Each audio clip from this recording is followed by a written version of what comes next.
Record. Okay. Hello, everyone. I'm Ryan Cook, and I'm so thrilled to welcome you tonight to another excellent virtual event at McNally Jackson.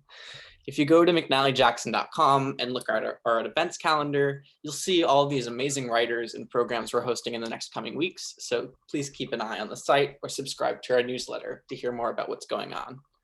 There will be some time at the end of tonight's conversation for questions, so start thinking about them now, and you can put all your questions in the Zoom chat, or if you feel a little bit embarrassed to ask the question, you can privately send it to me, and I'll just say from anonymous, and we'll get to them towards the end of the evening.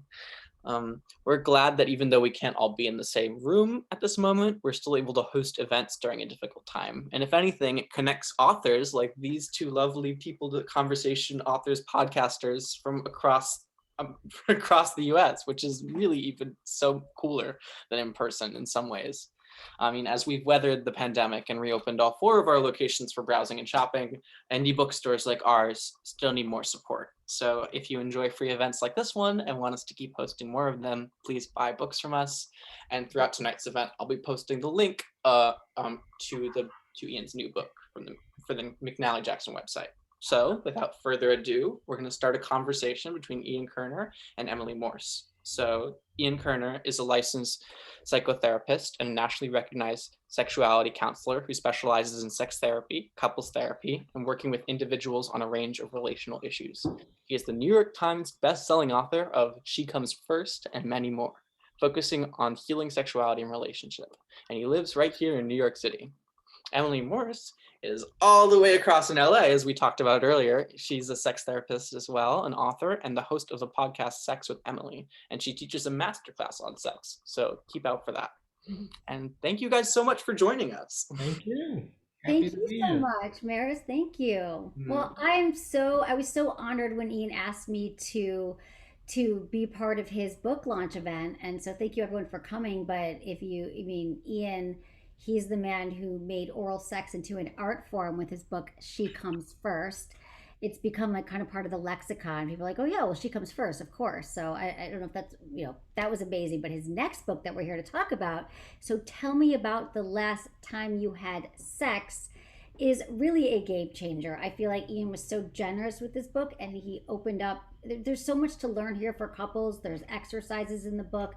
If you don't have time to go to therapy, you can't see Ian. I feel like this is the book that could change the trajectory of couples' sex lives wherever you're at on the in the spectrum or in your sex life, because it always ebbs and flows, right, Ian? So yeah, it changes. It's always changing, your sex life in a relationship, and sometimes people get there too late, and I feel like this book is going to help people a lot. So why don't we just start with the brilliant title? Okay. Tell me about the last time you had sex. Okay. Well, Emily, thank you kindly for mentioning She Comes First. I've been thinking a little bit about that book too, because that book could only be called She Comes First. It was always She Comes First. There could never be any other title. And it's really the same with this book. So tell me about the last time you had sex. I really don't think it could have been called anything else. It's really the question that I ask all of my patients practically in every first session. I've been doing it for years and years. Couples come in, they're in pain. They're dealing with something. It could be a libido issue, low libido, no libido, discrepancy desire. In men, erectile unpredictability, early ejaculation. In women, pleasure, orgasm, the whole thing. And so people come in and they know what they're experiencing. They don't really know why they're experiencing it. And they definitely don't know how to get on the other side of it. So that's the question I ask. It's kind of a solutions-oriented question. And basically behind the question, so tell me about the last time you had sex, is the idea that every sexual event tells a story. It has a beginning, a middle, and an end. There's a sequence of interactions. And I mean literally, there's a sex script. Who initiated? Where did they initiate? When did they initiate? Was it sexy? Was it erotic? Was it a hot start because you couldn't keep your hands off of each other? Was it a warm start because you were just cuddling and watching Netflix? Was it a cold start like nobody wanted to have sex, but they're saying we have to have sex because That's part of being in a relationship. So looking at even like, how did the sex happen? Where did it happen? How did arousal get built? Was it with what activities were engaged in? What activities weren't engaged in? Was it just a physical, was it just physical activities? Was it mind based? How did arousal build? Were both couples in sync? Did one person get left behind, as so often happens? Did they build up the arousal, the tension in the body, the blood in the genitals that could all lead to that surrender to orgasm? Who had an orgasm? Who didn't have an orgasm? Did it matter? What happened after the orgasm? Did they cuddle? Did they connect? Did they come back to earth together, or did they just reach for their iPhone and get out of bed and go, you know? And then importantly, what's the thread that leads to the next sexual event? What's the erotic thread? How do people keep a little bit of eroticism in their lives? I mean, especially during COVID, we're on top of each other, where some of us we're partners, we're parents, we're working, we have so many different parts of our personality. When do our sexual parts of our personality get to come out and say hi, even for just a minute? You know, like, so I call that sort of the erotic thread. So that's really kind of what I mean when I talk about a couple's sex script. And almost every couple has one, or two, or three.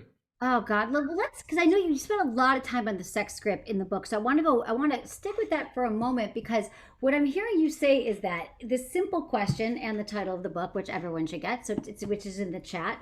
So tell me about the last time you had sex, it is sort of like, by answering that question, it's sort of like the DNA of their sex. Like you're getting a lot of information there that's going to tell you where they might need to have to put in some work, right? It's kind of like all those things that happened during Netflix. I didn't have an orgasm. You know, I was in the middle of eating dinner, or whatever happened. It's going to give you clues, because you're like the Sherlock Holmes, right? Absolutely. And, you know, that's the other thing. Like, people come in again, they know what's going on, but sex is so beautifully complex because, well, just take something like desire. There could be a biological, a physical issue. It could be something related to lifestyle, a side effect of an SSRI, some kind of medication. It could be a psychological issue, not feeling attractive, low self-esteem. It could be a cultural issue, who's supposed to initiate, who's not supposed to initiate in a relationship.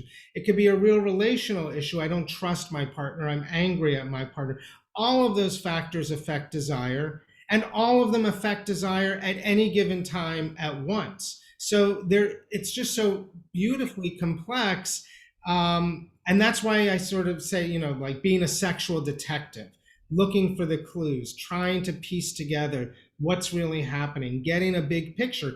And so thinking like a sexual detective, going back to the scene of the crime, the last sexual event that someone had, and really getting all of those clues by asking these questions and putting it all together. A friend of mine was saying, well, it's not like Sherlock Holmes, it's like Columbo. Remember the old TV show Columbo? Yeah. And they're like, you're the Columbo of everyone's last fuck. And I thought, that's kind of funny. That's kind of cool. Yes, it's true though, because it's like the last time. So then you find out, because I just want people to get this, because I think the book is just, it just, you really, I love that there's exercise at the end of any chapter that you could pick up. So let's say a couple comes in, they're like, oh God, I can imagine sometimes you're like, I don't know, was it Tuesday? Was it Wednesday? We don't remember. But once they agree on when the sex happened and they tell you the little pieces of it, oh, well, I was really tired, but I said that I would do it. And then where do we go from there? Because then they probably don't even know what their sex script is. You point it out to them, and then how do we get them to like move from there? How do we shape it? Because that's so much information. Like, right. So remember, they came in with a problem, like, oh, one partner always has an orgasm and the other partner doesn't, right? So we know the problem. So, and again, I'm thinking about a sex script through like 100 different angles. So I'm thinking about the problem they have and how it's getting manifested, you know, when and where in the sex script, and sort of how it is, you know, reinforcing the problem. And so then we start to redesign. And, you know, there's a lot of common themes. For example, with heterosexual couples, I would say, if I ask, I'm going to say 99 to 100% of the heterosexual couples that I work with, if I ask them about the last time they had sex, it is going to be very largely intercourse based. It's They're gonna talk about intercourse. That's actually been statistically proven by a lot of studies. And in my anecdotal experience, most couples get to the intercourse part within anywhere from 30 seconds, like show up with an erection and do it, to 5 or 6 minutes. The couples that go beyond 5 or 6 minutes, those are the exception, not the rule. So already you can see that one event encompasses so much of the sex script. Of course, it's not working. Right. So let's not only dismantle the actual sex script, let's dismantle the idea of what a sex script is supposed to be, right? Because we come to our sex lives mainly with ideas of what we think sex is supposed to look like. Well, I love that in the book you expand people's idea about what sex is, because we think, okay, in heterosexual couples it happens in 30 seconds to 5 minutes, and the whole thing is over because it's focused on penis goes into vagina. And what we're saying is that's not successful, because we know if there's an orgasm gap, and the majority of women could take anywhere from, not that it's all about orgasm, but from 16 minutes to 40 minutes to have an orgasm. So that's already broken. What do we do from there, Ian? So we know that the sex script's broken, and they're not having satisfying sex, because to me a 5-minute sex act over and over again just wouldn't Right. be helpful. Right. How do we expand it? Yeah. So two key points. I don't talk to couples about this, but I'm very inspired by the gay male couples that I work with. Really anybody who's queer. But there was a study done of 25,000 gay and bisexual men of their most recent sexual event. So basically the last time they had sex. And interestingly, if I ask everyone, well, what percentage of gay men do you think had intercourse the last time they had sex? If it was 90% for heterosexual couples, I was surprised when I first heard this statistic, this result, that it's only 35% of gay male couples engaged in anal intercourse, right? So first of all, that totally debunks the myth that gay sex equals anal sex. And it also raises the question, well, what were they doing the other 65% of the time, right? What can we learn from them? Heterosexual couples want to know. Yeah, please. So it actually turns out, I don't have the list in front of me, I should have pulled it up, but it's 12 very kind of simple behaviors, from kissing mouth to mouth, to touching, to caressing, to manual stimulation, to oral sex receiving, oral sex giving, genitals against genitals. Yes, anal insertive, anal receptive, but it added up to about 12 behaviors. But what was surprising was those 12 behaviors were put together in 1,300 different combinations. So that's actually 1,300 different sex scripts based on 12 behaviors. So to me, that's kind of mind-blowing, because once you get out of any kind of narrative of what sex is supposed to look like, that means you're actually designing sex scripts for your own personal pleasure that work. So that's one thing. But basically then the next big piece that I get to is we want our sex scripts to be more than just sequences of behaviors. That's the problem for so many couples, regardless of gender orientation. We're sort of doing the same thing over and over. If it works, great. I'm probably not seeing that couple. It's like eating great Chinese food every week, right? It's working, right? I'm seeing the couples where it's not working. And the reason it's often not working is because there isn't enough mind-based arousal. There isn't enough eroticism. The sex script itself has literally become dehydrated of erotic life. So one of the questions I always ask couples very early in a session, once I've started to hear about the sex script, I'll often say, okay, so what did you do to build arousal? I get the physical behaviors, but how did you generate mind-based arousal? I'll ask that question directly. How did you generate mind-based arousal? And it's a purposefully leading question, because what do you think most people say when I ask them that? What? What do you mean by that? They say, mind-based? They touched my breast. What is that? No, wait, what? There's no mind. There's no, right. And that's so key. And their mind must be blown. How do you walk them through? Okay, so mind-based arousal is a concept that it's like we always say, like in our the brain is the largest sex organ, and we got to get our mind on board for sex.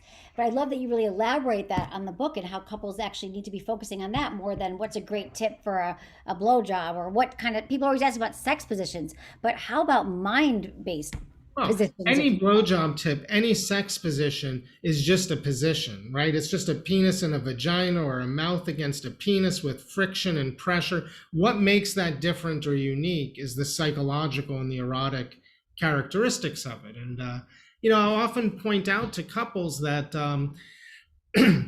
that there are studies that show that women can basically fantasize their way to orgasms without even necessarily touching themselves, right? And when I'm working with men who have erectile disorder, sometimes I want to figure out, well, is it organic erectile disorder? Is it psychological? What combination of both?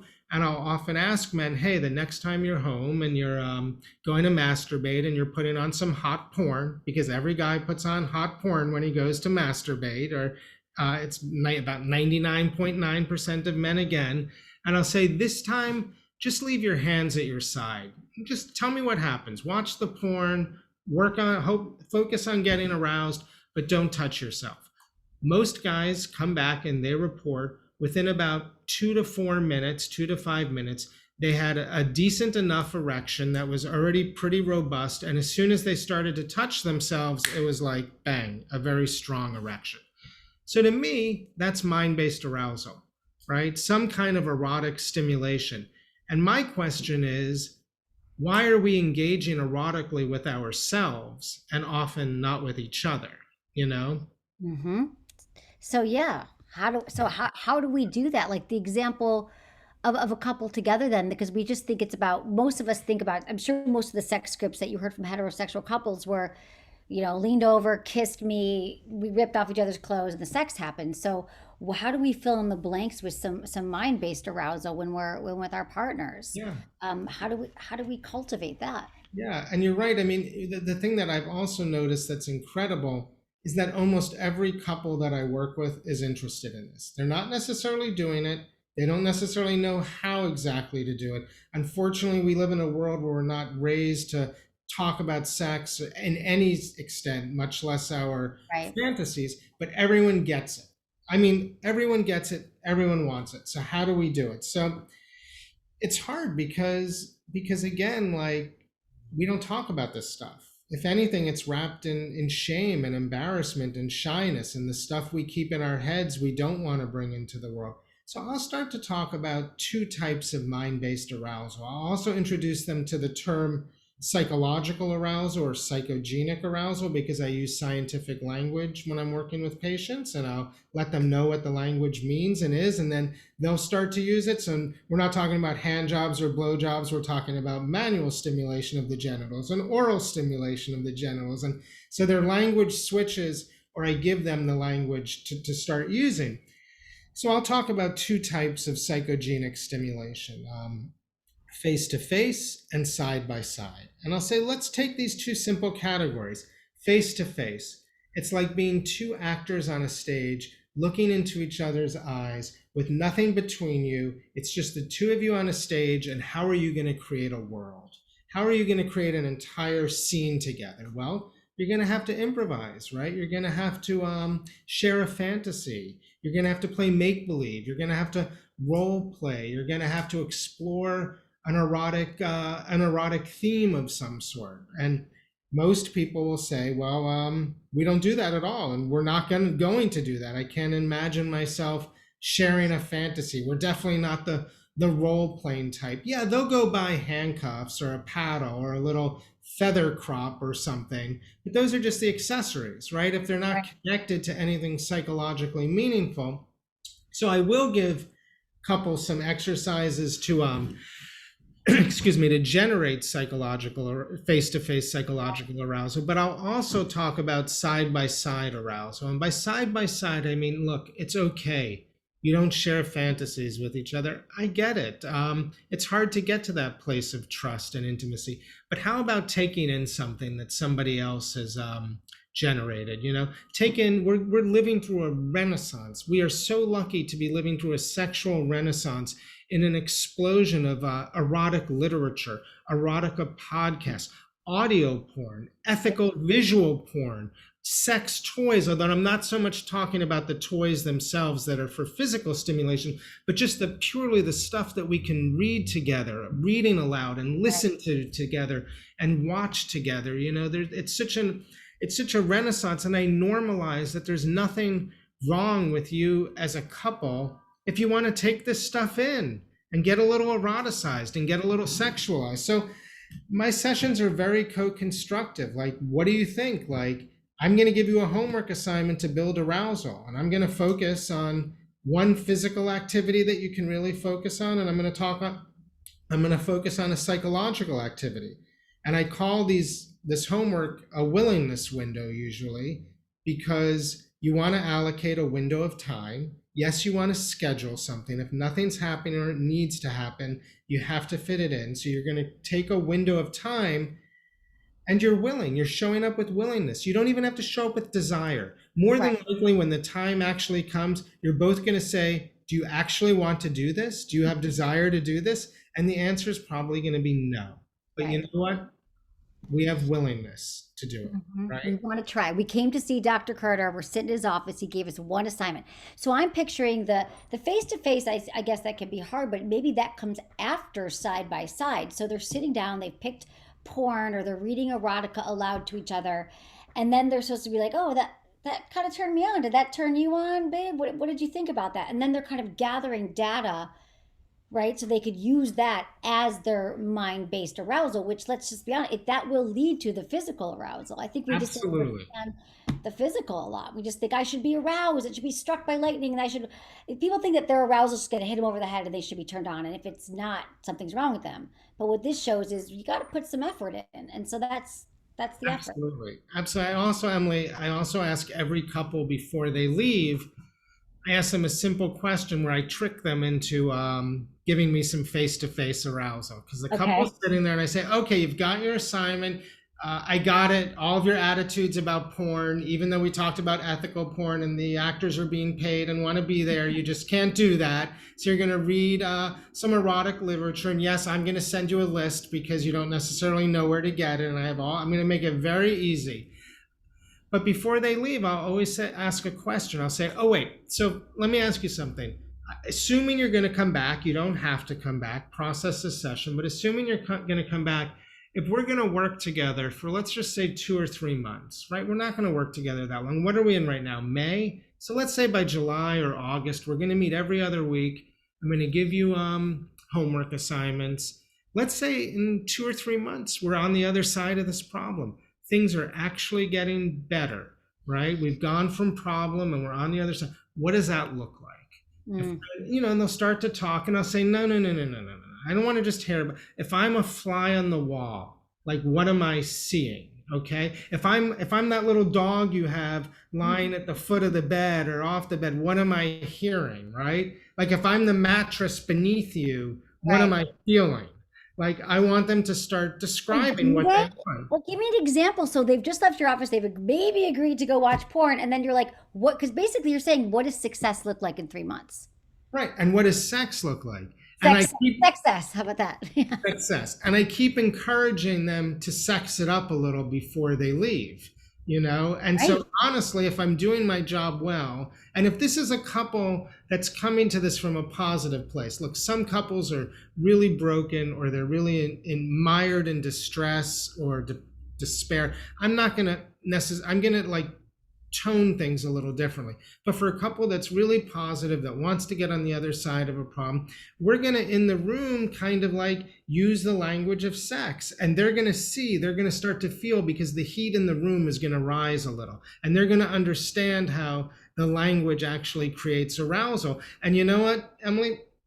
My most popular time to work with couples is Friday night because that's date night. And it's like, let's do some sex therapy. It'll actually get us a little in the mood. It'll Right. heat us up. Let's go to dinner and then let's go home and do the homework. Or So, play in the sex therapist office. That makes total sense to me. But Ian, maybe this would be helpful. I think if you could you walk us through? So I'd like to hear some examples of a couple of what something. It doesn't have to be a real couple, but maybe there are themes that are common. But in that moment when they say what success looks like, is give me an example of what a couple might say.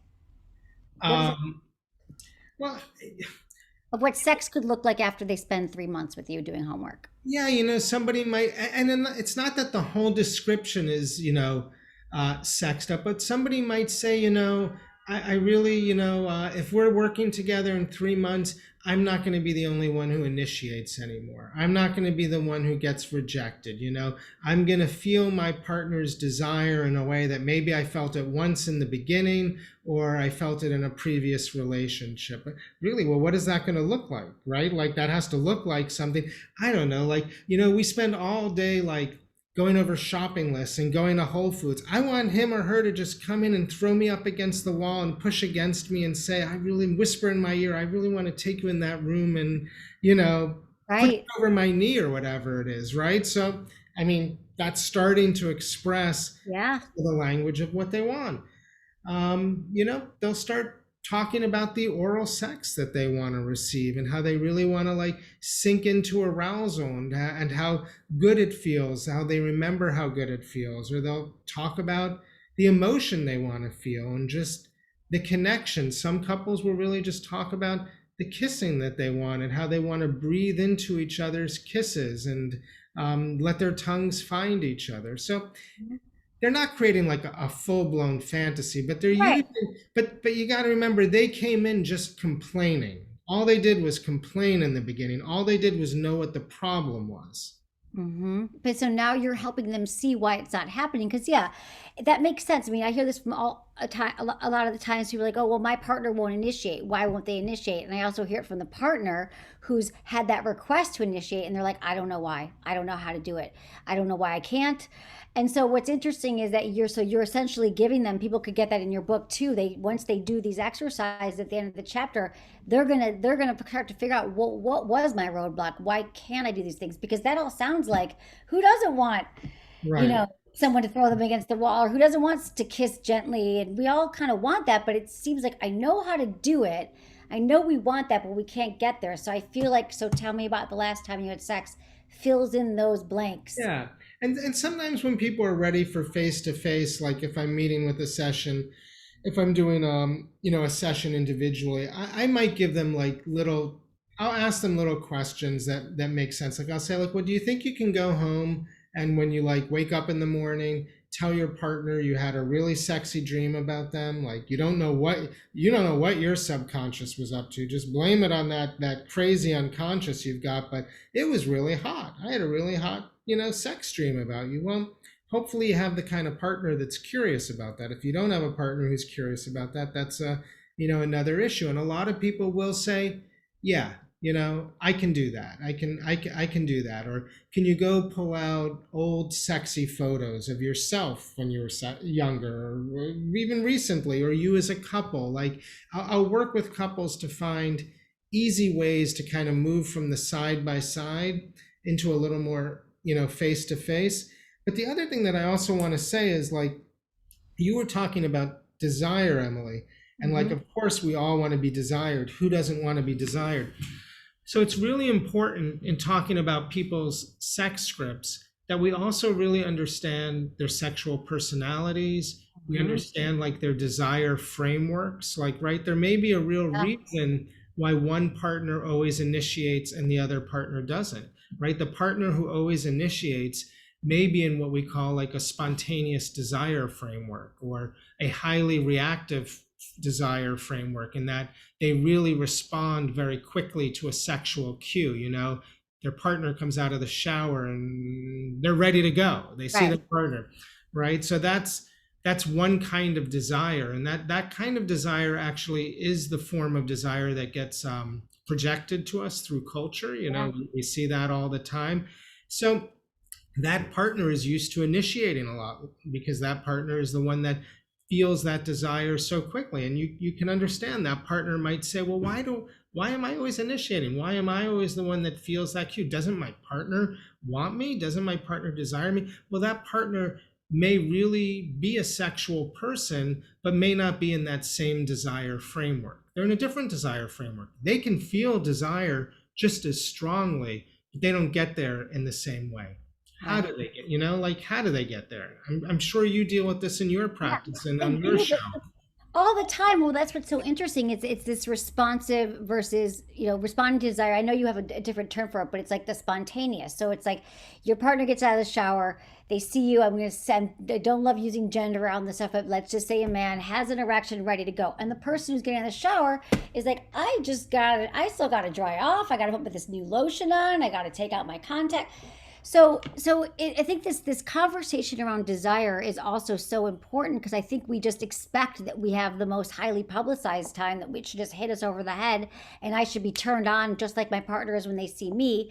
And since I'm not, something's wrong with me. But that's because we don't understand that we just don't respond to stimuli like that. We need some more of this mind-based arousal that you Right. break down in the You book. need mind-based arousal, or you need Logical. more sensual, touch-based arousal. What you also need is the erotic thread, right? This is a responsive desire person, someone who needs a buildup of arousal to really come into that strong sense of desire. They're not going to respond to a single sexual cue, so they're going to need the erotic thread between sexual events. They're going to need that erotic connection, and that's going to keep some arousal in the air, and that's going to help Right. get that responsive desire person, get these two people synced up. So that erotic thread might look like a lot of things. It might look like you asked me how my day was. You made me dinner. You gave me a massage for 15 minutes. You went down on me for an hour. Right. And she You comes first. um you were curious about me, right? Yeah, Like, you were curious, you held me in mind today. You were considerate, you compromised, you did something that reduced stress for me so that I can now be more open to excitement, right, right? right, The erotic thread can come in a lot. It can also come just like putting in your coats and heading out to work and just acknowledging each other. You look sexy, or you are, it's just getting a little bit of your erotic self into the environment. And I think the hardest part is just getting going. The hardest part is just making space for this stuff. The hardest part is saying, I had a sexy dream about you, and then stepping into that language. It's kind of like, I compare it to swimming a little bit.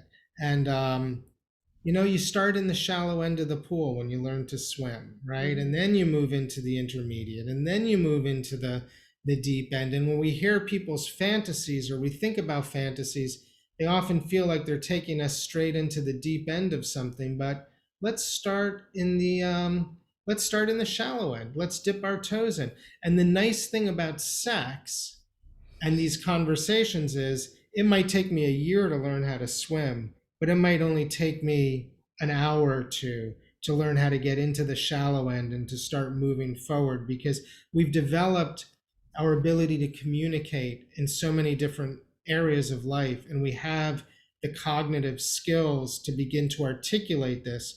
We just need the sense of safety, the permission, and maybe a little bit of nudging and a little bit of psychoeducation. So that part of our self, the sexual part, the erotic self, can catch up very quickly and become integrated into our lives.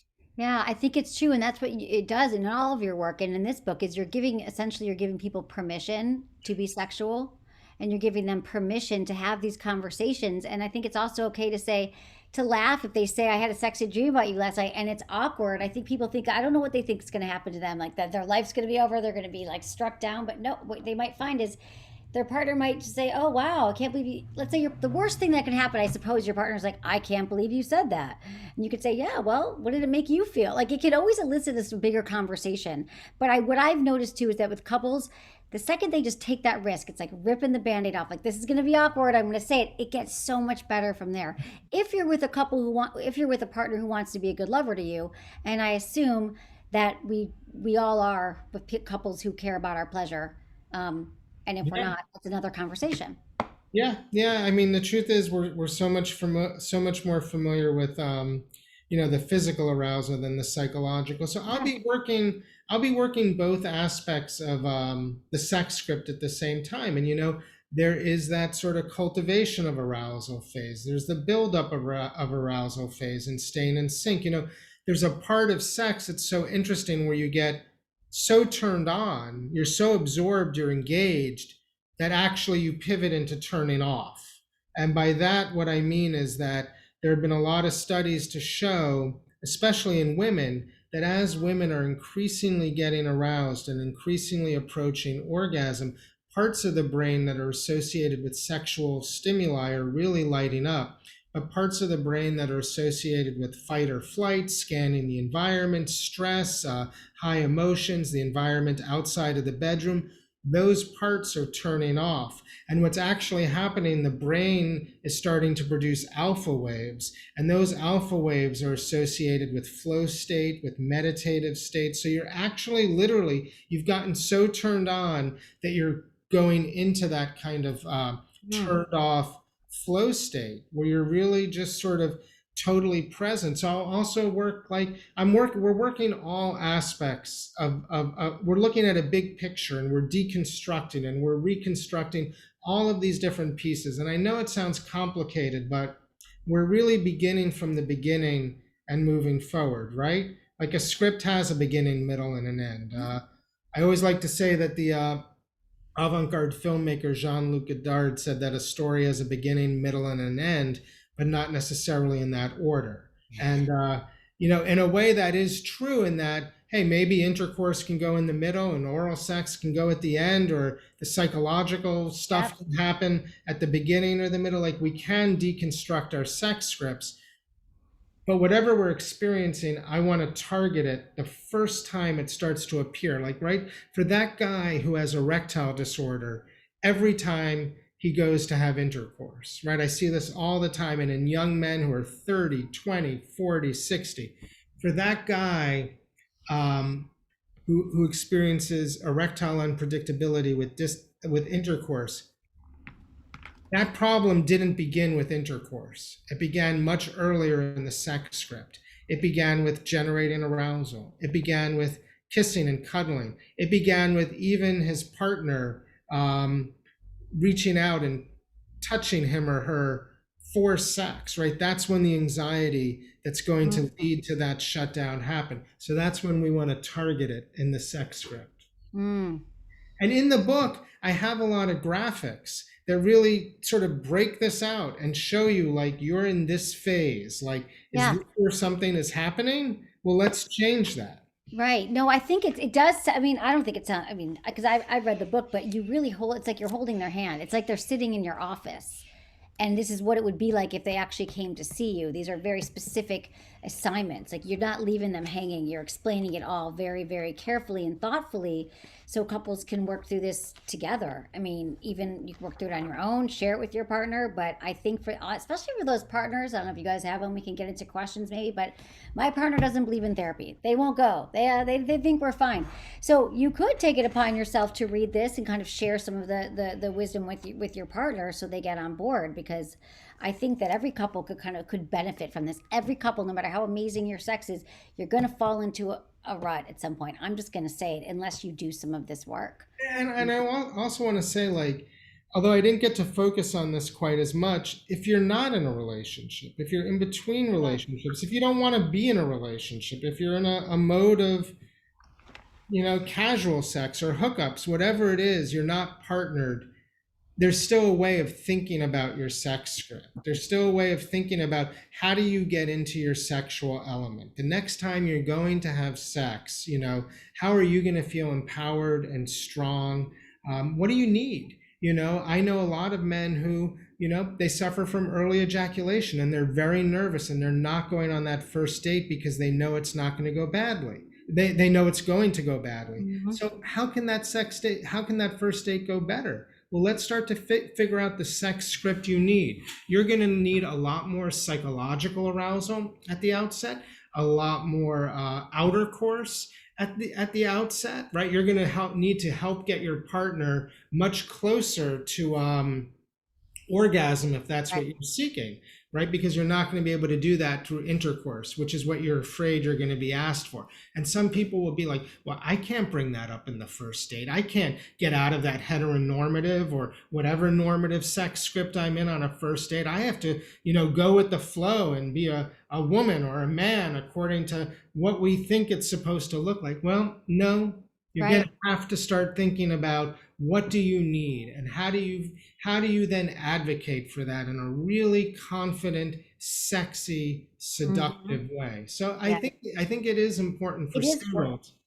I think it's for everyone. I mean, I think about this too. It got me thinking about my sex script, like what do I actually need? And it's like there are things that I kind of knew, but I thought, and then I was able to think of, oh, when they happen, like when I'm with a partner and they just rush right to sex, right? The classic, like they see me, they're turned on, they rip the clothes off, and I'm like, how did I get here? I'm not turned on, I'm not aroused. So I've learned by understanding my sex script that it's okay to say, you know what, I loved when we were making out right now. Can we just let's just slow down for a minute.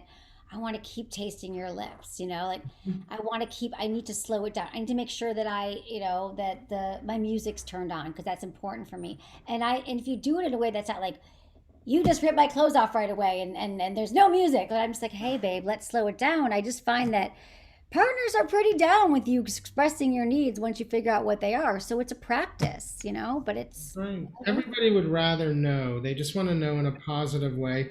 And so, really, in the end, what you're doing is you're combining what works for you or your sex script, right? Because we have sexual identities, we have sexuality, but that gets expressed through sexual events, right? We live our sex lives through sex in action, right? We live our identity, we often live our sexual identities through sex in action. So, knowing your own sex script, knowing what you need, like you just said, you're basically going to be partnering with somebody else's sex script. And you're right. going to be creating a shared sex script. And that's what I'm constantly doing in my office, is just helping people get synchronized and aligned. And it's amazing is there's so many paths to pleasure. I love sex for that reason. There's so whether it's through the Yeah. brain or through the mouth or through the genitals, that even if somebody's like, oh, I just can't do that, and somebody's like, but I really want that. Well, why should somebody do something that they don't really want to do? Let's find something else. And there is something else. The only thing that's stopping that something else is your own rigid beliefs. Your own Right. rigid beliefs that you could only have sex this way, you can only get off this way. So I'm also really trying to help deconstruct people's beliefs about what sex can look like and get people creating a shared sex script, get them glowing together, get them phosphorescent together. I think that's the great news about this, about the work you do and this book, is that really, when you look at it, like we're probably the only thing standing in our own way is how we were raised, our culture, or we believe that this is the only way sex can happen, the only way it can orgasm. And if you go, huh, is that really true? And then so, man, let me take a look at this book. Oh, I never thought I could do it this way. So you're giving people the possibility and permission to find many paths to pleasure. Thank you. I would Very love to open it up to questions if that's okay. great. That would be, Yes. it's been you've had so many amazing points. So if people feel like putting their questions in the chat, we would love to answer them. I'm Ryan. I'm also okay if people want to unmute and ask something or Yeah. Oh yeah. contribute a point, and it's okay. I get people don't like to talk about this topic, so sometimes a tricky topic to talk Yeah. about. You can keep your video off and unmute and talk or chat or just We're say here. nothing. There's a lot of information we gave. We can just also just call it an evening. So True. Oh, wow. I was like taking notes the entire time. I have this whole notebook. you're a good patient, Ryan. Thank you. Thank you.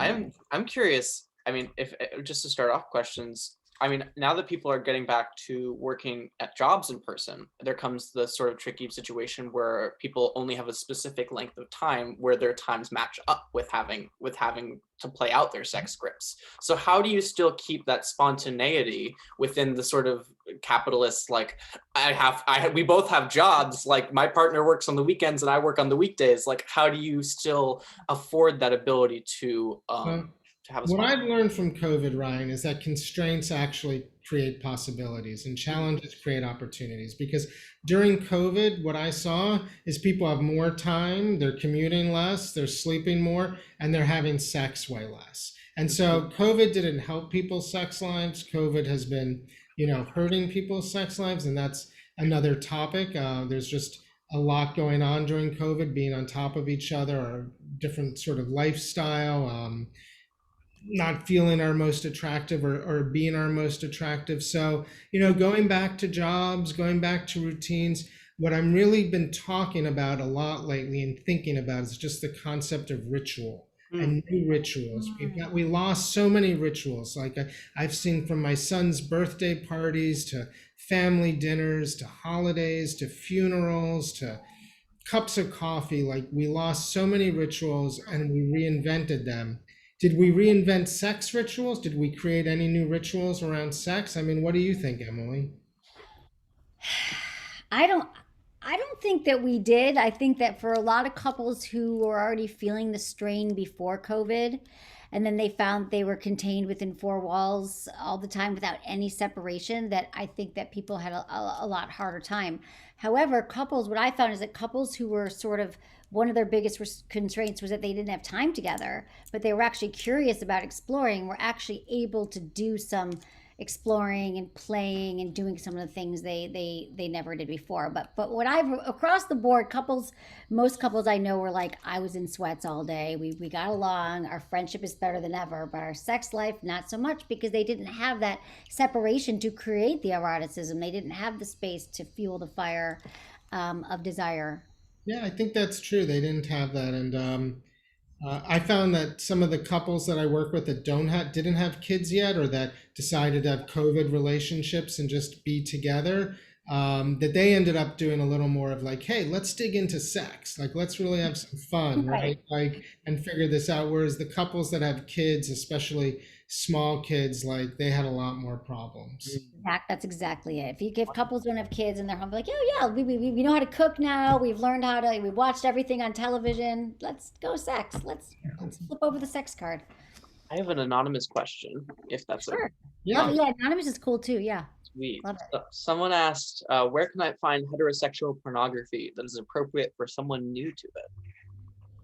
Well, I mean, I would say, first of all, good heterosexual, any pornography is pornography that you're going to pay for, right? You're going to pay something for it. That means it's ethically made. There's more attention to whatever you're looking for, storytelling, casting, the safety of knowing that the actors consented and want to be there. So first of all, don't be afraid to pay for porn. You don't get anything really good for free. I mean, maybe you do, but not when it comes to porn, right? So you want to pay for your porn, and then I would just suggest start to Google ethical porn. There's been a lot of great articles written.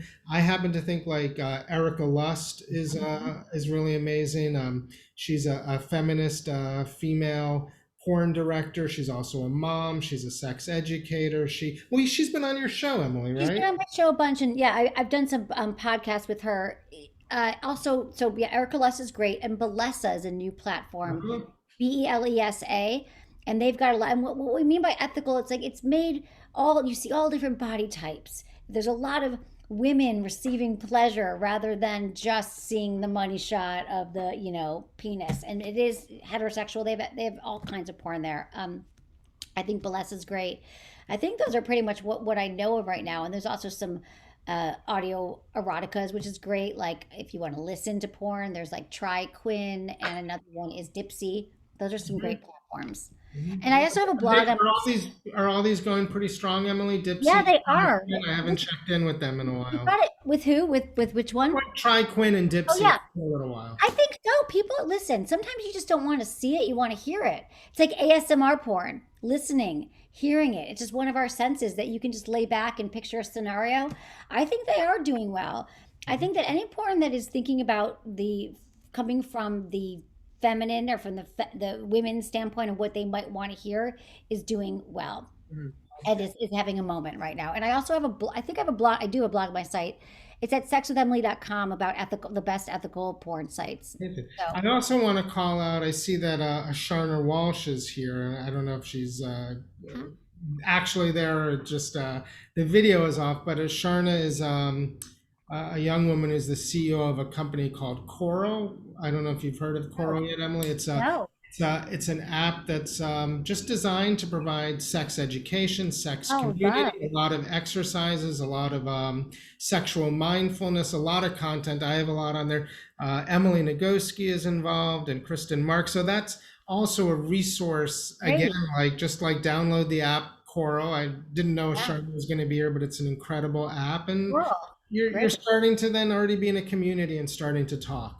Well, that's what a lot of this is that it's finding community and realizing that just because you haven't talked about it and you've experienced talking about it, talking to your friends, finding community, even before you go in and talk to your partner might help you get that practice of feeling comfortable talking about sex. Mm, thank There's you. a question up on here if we want to ask that, Okay. or do you? Yeah, I would love to do that as like one of the final questions would be Okay, amazing. unless you have something else. No, this is Another perfect. one, Ryan? Okay. Yeah. Do you want me to? Do you Yeah, want if me you want to read it, Yeah. that's okay. Yeah, that'd be perfect. Okay. So, hi, how can you talk to your partner about keeping an open mind to stray away from what might be the particular sex narrative to be more willing to try new things? It could even allow for the partner slash couple to discover something new they like, but it can be anxiety inducing to bring up. Mm, So it's really about that how do I even talk to my partner about willing to try new things and it sounds like this is a stressful conversation, so she's kind of like, how do I even, what are the words that I even say to start I think, is that, did I get that correct? Yeah, yeah. I mean, I can go in two directions, and in my office, I really get to scaffold communication and really make it happen. And in the book, I try and really Mhm. scaffold and make communication happen. I think that there's two elements. Like, one is I really do try and get people to talk about sex in a sexy way. I want them to start to not see things in terms of a problem, but really see it in terms of a solution that can be arousing. So I really do believe that, like, expressing a little bit of a fantasy or finding something to show, or like,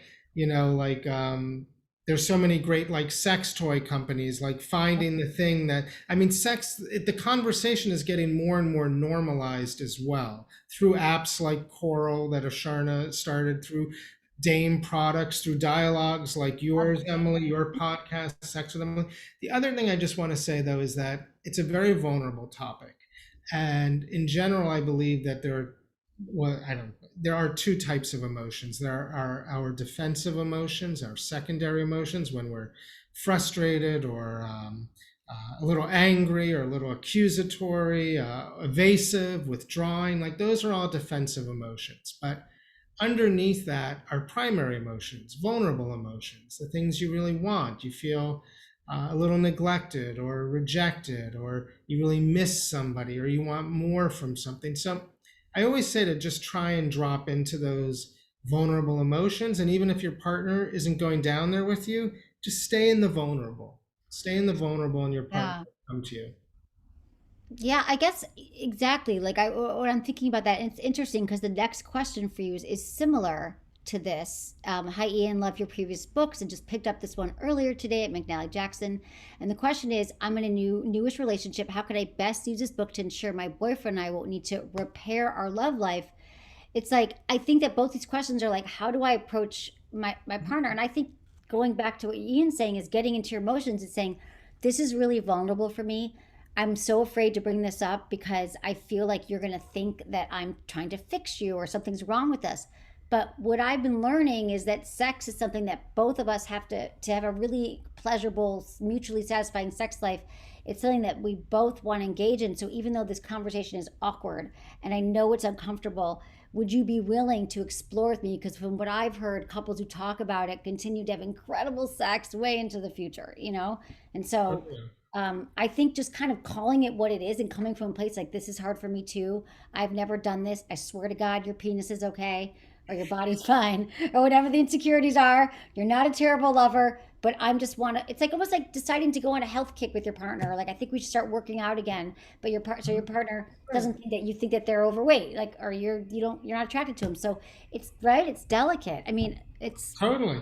I also have two thoughts. One, to piggyback onto what Emily is saying, one exercise I sometimes give couples is, on the day you're going to do your homework, the day you're going to do the homework I've given you, why don't you live that whole day prioritizing what you do so that you can go home and do that sex homework, right? So does that mean eating? I'm not saying don't go to work or just lay in bed or whatever, but does that mean eating differently? Does that mean, going to the gym or not going to the gym? Does that mean avoiding certain stressors? Does that mean not bringing your work home? Does that mean not talking to your mother? Does that mean having a nice dinner and not either cooking in together or doing takeout? Like, can you live your day in a way where you do all the activities you're probably going to do, but do them in a way that really reinforces having sex?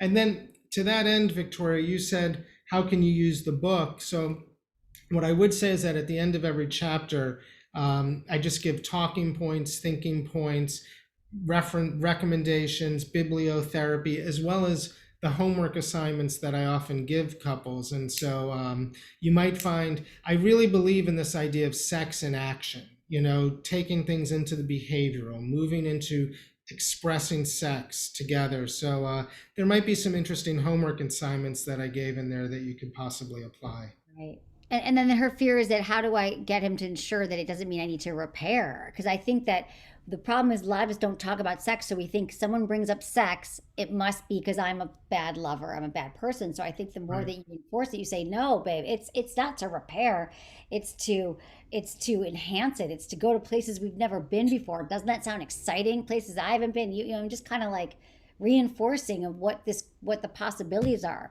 Because I know you talk at the end of it about, which we touched on, but that's the exciting part, is being able to get into that trans flow state with sex, because Yeah. you've cleared out all the worry. It's never gone, but you've mostly cleared it out, and so you can really come together in a flow.